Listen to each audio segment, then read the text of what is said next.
Hey everyone, in this video I'm going to show you how you can transform any space by adding an accent wall that looks like this for just around $100. Here's a picture of what this wall looked like before I did anything to it. You can tell it's just a pretty ordinary wall with nothing special to it. Okay, the first thing you want to do is remove any baseboard, crown molding, or any other type of trim that's currently on your wall. The easiest way to do this is using a hammer and a pry bar.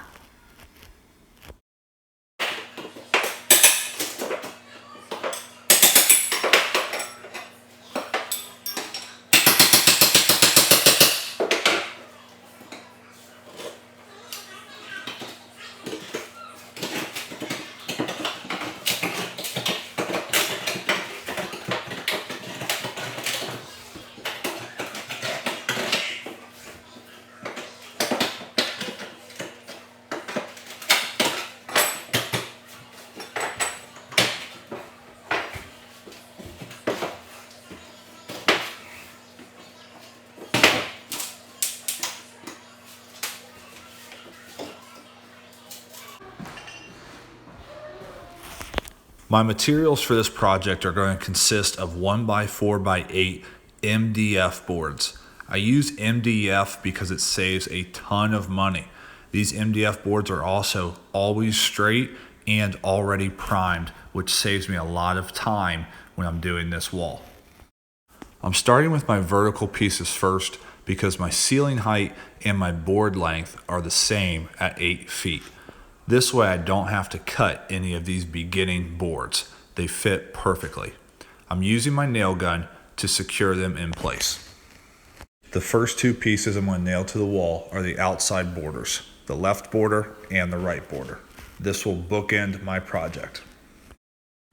I'm going to continue with my vertical pieces. Before I did this, I did some math to figure out how wide I wanted each of my sections on my wall. I'm going to measure with my measuring tape, and then I'm going to use a level to make sure that the board is straight up and down, or what we call plumb. I'm going to continue this process by measuring for my new board and making a mark on the wall. I will then grab a board, line it up with that mark, get my level, and make sure that this board is plumb before I nail it. Once the board is plumb and in the place I want it to be, I'm going to go ahead and throw a few nails in just to hold it in place. I'll come back and nail the rest of it in later.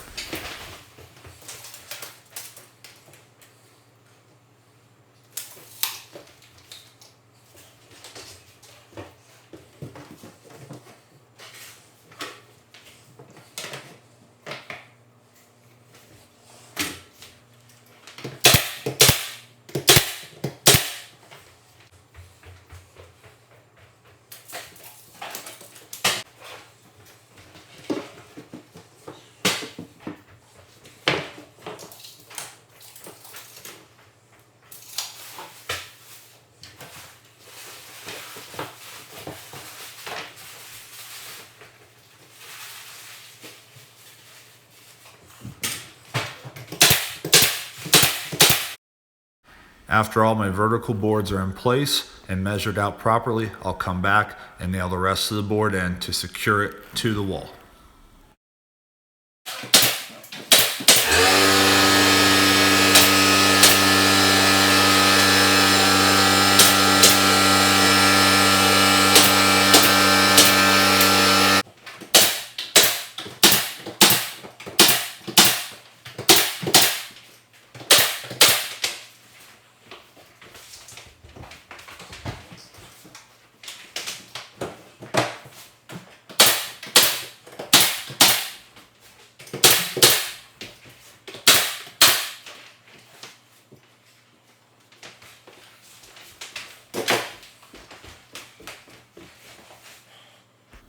Next, I'm going to measure for my horizontal pieces. I measure every section because they could be 1/8 of an inch different, and I want to make sure it's as tight as possible.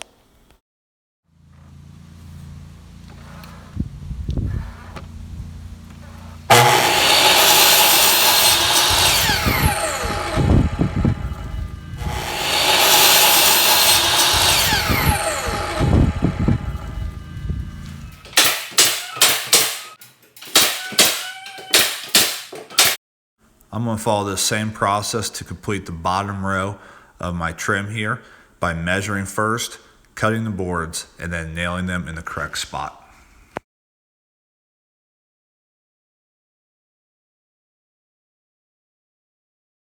Again, it's important that you do your math and have a plan before you start to nail these boards on the wall. You can see here I'm trying to avoid 2 outlets on my wall. I've done a wall like this before where I've had to avoid ductwork as well in a return vent.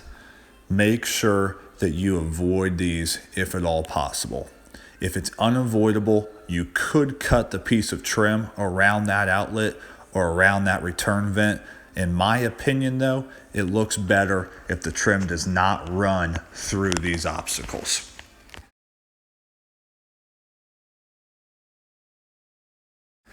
After I make my mark on the wall for these horizontal pieces, I like to throw a couple nails right into the middle of the piece.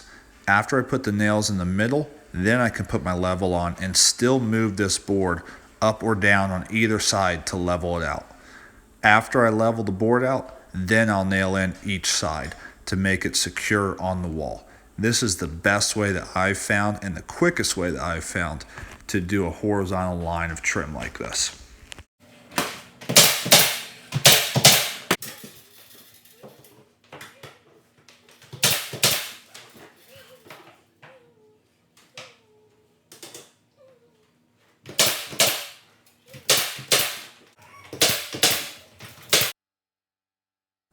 I actually considered leaving it like this with my middle rectangle being larger than my top and bottom squares were, but instead I decided that I liked the more uniform look.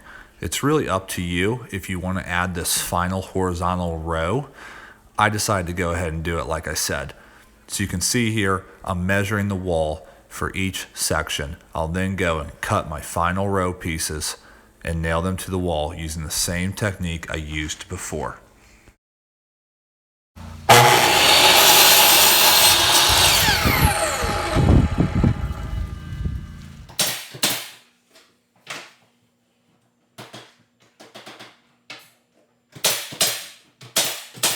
Here's what it looks like when all my trim is nailed onto the wall.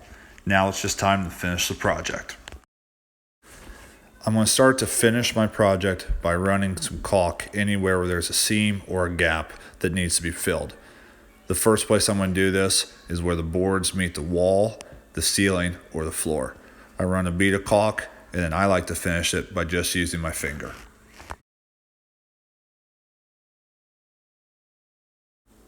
I also need to make sure I apply caulk to anywhere where 2 boards meet. You can see a vertical and a horizontal board are meeting here. So again, I apply a nice easy bead of caulk down this seam, and again, I will finish it by just wiping away the excess with my finger. It's also important to fill any nail holes you have in any of your boards with just a little bit of caulk.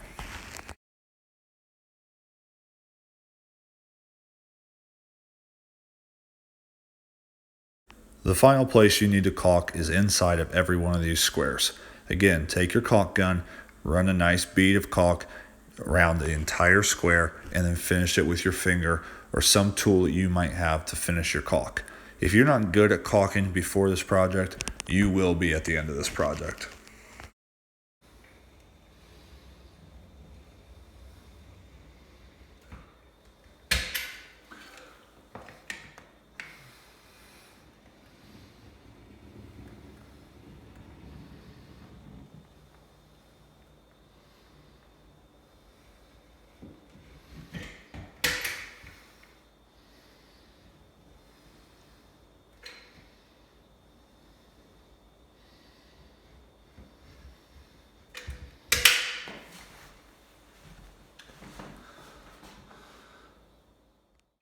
I decided to put on a coat of primer on this wall before I started painting.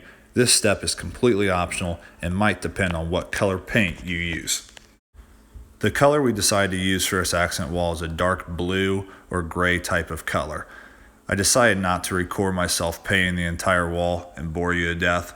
Instead, I'll go ahead and skip to the part where the entire wall is painted and finished so you can see the finished product. Here's an image of the wall when it was all finished. I was really happy with the way the color turned out and the way that this wall has completely transformed our dining room.